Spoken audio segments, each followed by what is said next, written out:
এই সাত সম্মেলন এখন কিন্তু আমাদের ভাষামতী ভারতের কারণে সেটা আজ অকেল হয়ে গেছে। আমাদের মাধ্যমে যেন শহীদ রাষ্ট্রপতি জিয়া রহমানের প্রতিচ্ছবি দেখতে পায়। প্রিয় নেতৃবৃন্দ, আপনারা অল্প সময়ের নোটিশে এই যে বিরাট গণজমায়েত করেছেন, আপনারা যে এই গণসমাবেশের ব্যবস্থা করেছেন, বাংলাদেশ জাতীয়তাবাদী দল শহীদ রাষ্ট্রপতি জিয়া রহমানের গঠিত দল, বেগম খালেদা জিয়া বর্তমান তারুণ্যের অহংকার জনাব তারেক রহমানের এই যে হাতকে শক্তিশালী করার জন্য আপনারা যেভাবে এগিয়ে এসেছেন, আমি আমার দলের পক্ষ থেকে, আমার নেতা জনাব তারেক রহমানের পক্ষ থেকে, বেগম খালেদা জিয়ার পক্ষ থেকে আপনাদেরকে আন্তরিক অভিনন্দন, শুভেচ্ছা জানাচ্ছি। প্রিয় নেতৃবৃন্দ, এখানে অনেক ইলেকট্রনিক্স মিডিয়া, প্রিন্ট মিডিয়ার সম্মানিত সদস্যবৃন্দ এখানে উপস্থিত আছেন।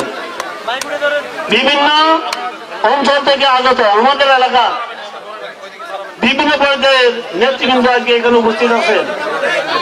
আপনাদের কাছে দলের একমাত্র চাওয়া কি বলেন তো? আমরা কিষাণ দলের কাছে, আপনারা কিষাণ দলের কাছে, সুতরাং আপনারা যা চান দলের সিদ্ধান্ত কিন্তু তাই হবে ইনশাআল্লাহ। আপনারা যেভাবে কাঞ্চার বাজারে ব্যবসায়ী সহ যারা এই আমাদের কর্মসূচিতে সহযোগিতা করেছেন, প্রত্যেকের প্রতি আমরা কৃতজ্ঞতা প্রকাশ করছি।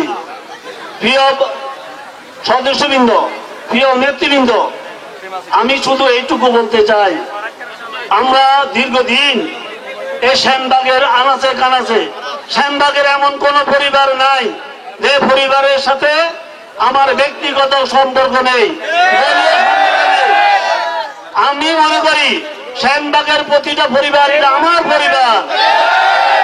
আমরা দীর্ঘদিন বিভিন্ন আন্দোলন সংগ্রামে আমাদের নেতা জনাব তারেক রহমানের নির্দেশকে আপনারা যেভাবে বাস্তবায়ন করেছেন, সামনে যে নির্বাচন আসছে সেই নির্বাচনটাকে আপনারা সেভাবে অর্থবহ করবেন, এটা আমার অনুরোধ। প্রিয় নেতৃবৃন্দ, আপনারা জানেন এখন একটা সংকটময় অবস্থার মধ্যে দল আছে, কারণ এই যে ফেব্রুয়ারিতে 8 তারিখে যে নির্বাচনের যে ঘোষণা দেওয়া হয়েছে, আপনারা জানেন সেগুলি আমাদের মধ্যে ঐক্যমত একটা কমিশন করা হয়েছিল। সে ঐক্যমত কমিশনের মধ্যে আমাদের দলের কিছু কিছু ব্যাপারে দ্বিমত ছিল, নোট অফ ডিসেন্ট দিয়েছে, আপত্তি দিয়েছে। তখন কিন্তু সিদ্ধান্ত ছিল আমাদের দলের আপত্তি সহকারে কিন্তু এই যে ঐক্য পরিষদের যে সনদ সেটা ডিক্লারেশন হবে। দুর্ভাগ্যজনক সত্যি, কিন্তু সেটা এক পেশি হয়ে গেছে।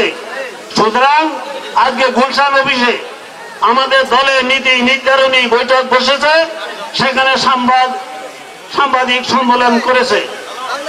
ইনশাআল্লাহ আপনারা যদি সবাই মাঠে ময়দানে প্রতিটা ঘরে ঘরে শহীদ রাষ্ট্রপতি জিয়া রহমানের সৈনিকেরা, বেগম খালেদা জিয়ার সৈনিকেরা, আমার নেতা জনাব তারেক রহমানের অনুসারীবৃন্দ, আপনারা যদি মা বোনদের কাছে দলের সালামটুকু পৌঁছান, এই বাংলাদেশের যত উন্নয়ন তার মেইন স্টেক হোল্ডার হল শহীদ রাষ্ট্রপতি জিয়াউর রহমান। তলাবিহীন জয়ী সারা পৃথিবীর কাছে যেই দেশ পরিচিত ছিল, সেই তলাবিহীন জয়ী থেকে অর্থনীতিতে, কৃষিতে, মৎস্যে, বিদেশি যে আমাদের যে কর্মসংস্থান, আমাদের বিদেশের সাথে যে বন্ধুত্বপূর্ণ সম্পর্ক, আমাদের দেশটাকে সারা পৃথিবীর বুকে একটা আদর্শ দেশ হিসাবে যেটা উপস্থাপন করেছেন, সেটা হলো শহীদ রাষ্ট্রপতি জিয়াউর রহমান।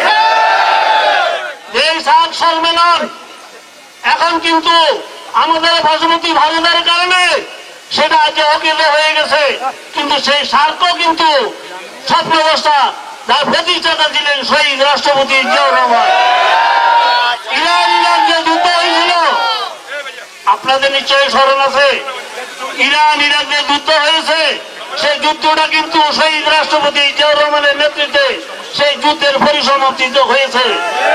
আপনারা জানেন, যারা হজ করেছেন তারা জানেন, আসামের ময়দানে যে গাছ শহীদ রাষ্ট্রপতি জিয়াউর রহমান বপন করেছেন সেটাকে জিয়াটি বলা হয়। সেটা কিন্তু সারা পৃথিবী থেকে যত ধর্মপ্রাণ মুসলমান সেখানে হজ করতে আসেন, সেই কাজটা দেখে বলেন সেই জন্য জিয়াটি। তাহলে হচ্ছে কি, বাংলাদেশের নাম শহীদ রাষ্ট্রপতি জিয়াউর রহমান সারা পৃথিবীর কাছে এইভাবে প্রতিষ্ঠিত করেছে। প্রিয় নেতৃবৃন্দ, আমরা সেই দলের একজন অনুসারী, একজন কর্মী।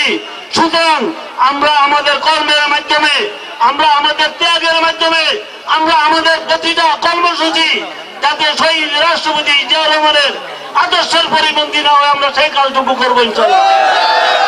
আমাদের দেখে যেন মানুষ, সাধারণ জনগণ, এই দেশের আপামর জনগণ যেন বিশ্বাস করে আমাদের মাধ্যমে যেন শহীদ রাষ্ট্রপতি জিয়াউর রহমানের প্রতিছবি দেখতে পায়। আমার নেত্রী বেগম খালেদা জিয়ার প্রতিছবি দেখতে চায়, আমার নেতা জনাব তারেক রহমানের প্রতিছবি দেখতে পায়।